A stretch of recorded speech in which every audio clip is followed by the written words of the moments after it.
నాశనం చేశాడు. ఈరోజు ముఖ్యమంత్రి జగన్మోహన్ రెడ్డి గారు వైసీపీ పార్టీ తరఫున హత్యా రాజకీయాలను ప్రోత్సహిస్తూ ఈరోజు కడపలో ఎంపీ అభ్యర్థిగా వివేకానంద రెడ్డిని హత్య చేసిన వాళ్ళకే టికెట్ ఇవ్వడం జరిగింది. ఇదే తట్టుకోలేకపోయాను. హత్య చేసిన వాళ్ళకి ఈ రోజు వరకు శిక్ష పడలేదు. హత్య చేసిన వాళ్ళు, చేపించిన వాళ్ళు ఈ రోజు వరకు తప్పించుకొని తిరుగుతున్నారు. ఎన్ని సాక్ష్యాలు ఉన్నా, అన్ని ఆధారాలు ఉన్నా, ఎన్ని వాగ్మూనాలున్నా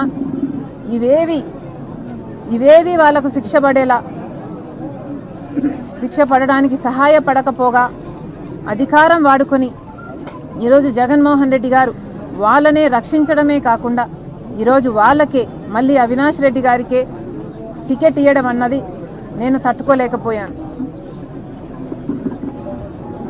వైసీపీ పార్టీ, వైసీపీ ప్రభుత్వం రక్తంలో మునిగిపోయింది. వివేకానంద రెడ్డి హత్యను ఆ రోజు రాజకీయం కోసం వాడుకున్నారు అన్న విషయం మాకు ఆఖరి వరకు అర్థం కాలేదు.